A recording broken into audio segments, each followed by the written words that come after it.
I've noticed this theme rising up in my sessions with a lot of the women that I've worked with over time. And it really is this phenomena of the caregiving role, the empath role, and how that shows up in our relationships with other people, and how we define what it is to love somebody else well, right? And what I see happening in the conversations I'm having with a lot of these people to help bring more awareness to the dynamics and to some of how they are functioning inside of these relationships is by using this visual as my hands, right? When your feelings are here and someone important to you has feelings here, when their feelings are seeming to be in direct conflict with your emotions, extend that to needs, desires, wishes, whatever you want to say, then how do we handle that? What happens when you notice this direct conflict, right? My emotions versus what I think is the interest of this other party. And what we do with that is we take ours, crinkle it up, swallow it down, or just let's get that out of here, right? Put it on my back. I don't have to see it. I'll just carry it around. That way I have more room up here to hold theirs front and center. And so when I notice that my truth, my emotions seem to be in direct conflict with somebody that I love, I'm going to abandon those. I'm going to engage in these repeated little acts of self-betrayal, right? And what I end up noticing is that really manifests as anxiety-based symptoms, a lot of GI-based symptoms, and lower back pain. I did a visualization with someone,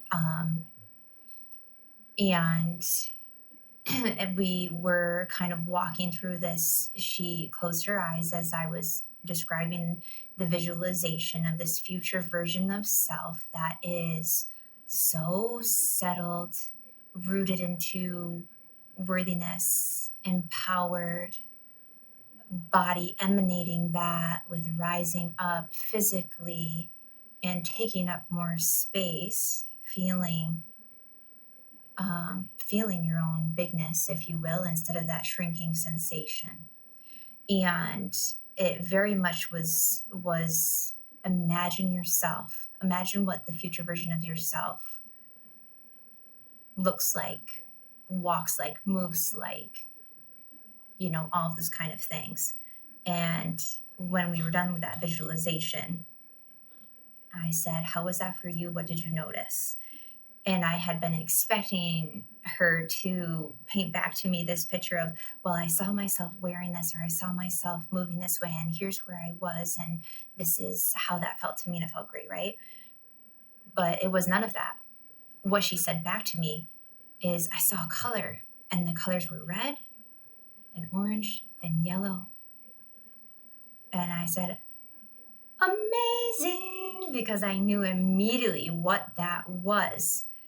And she has experienced her own blossoming over the course of time that she's worked with me, with her own spiritual gifts and intuition um, just unfolding. So she is also somebody who has intuitive gifts that she didn't realize before working with me to this level, that she's certainly going through her own healing journey that's including a spiritual awakening. I'll say that. So what I said is, that's amazing, because what you just experienced is the three primary, or like, grounding chakras of your root chakra, sacral chakra, and solar chakra. And those are those colors. red at the base in the root chakra, orange at the sacral chakra, which is just below your navel, and kind of just above your navel is the yellow solar plexus chakra.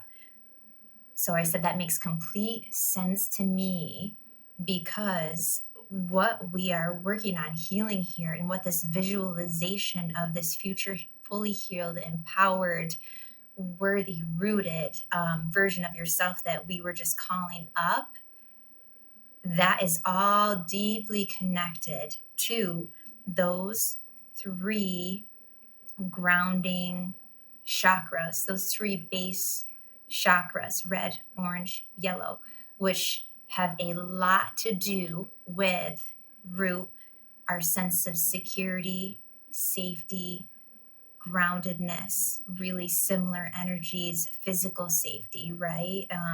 In our body.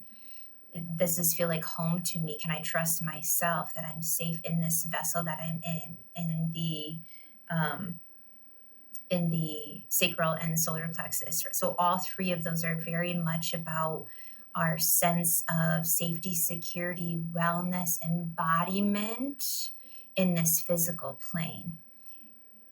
And once you have such a level of like health and alignment with those, then extending upward to source becomes much easier to do, and feels better. I guess I'll say that. And so this is really what she's experiencing. With that being said, she also has at separate times told me, oh, I have some lower back pain today. And she's starting at this point with the work that we've been doing to recognize where the emotional triggers and where her kind of mental emotional health is, and energetic health, I'll say, really, in association with the physical manifestation of that back pain. I think there are things to note in terms of why this phenomena happens. I believe much more so for women, where when we notice a potential conflict of my emotions versus yours, and you're somebody that I care about and want to stay in relationship to you, boom, I'll just hold yours. Hand yours completely over, right? Don't worry about mine. That will go directly down into an autoimmune disorder or into chronic back pain or an overactive nervous system. We're good here. Doesn't need to be addressed. Nothing to see, right?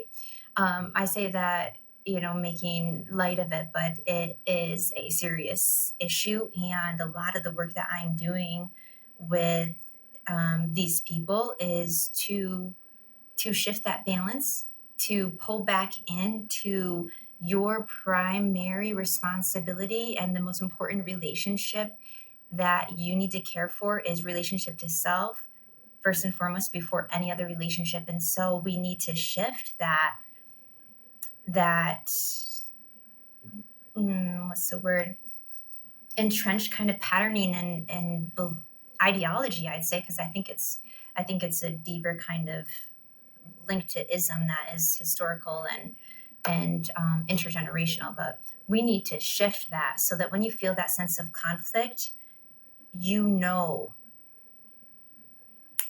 like a reflex, when you need to drop something, it's not yours, right? It's not yours. It is never yours. And sometimes you do need to drop something to be able to use both of your hands to hold your stuff, and you deserve to, right? And this is tied into gender roles, history of patriarchy and sexism that we're really not that far away from. There's a lot of work to continue to be done around all of that. So, of course, the ripple effects of internalized oppression with those things are absolutely still raining down on us, and that's what we're just continuing to do, that work for ourselves and for the future generations that come below us, and how we treat ourselves, and how we model that for our children. And when I say how we model that for our children, both for how we model that for our daughters and for our sons, right? To allow both to experience that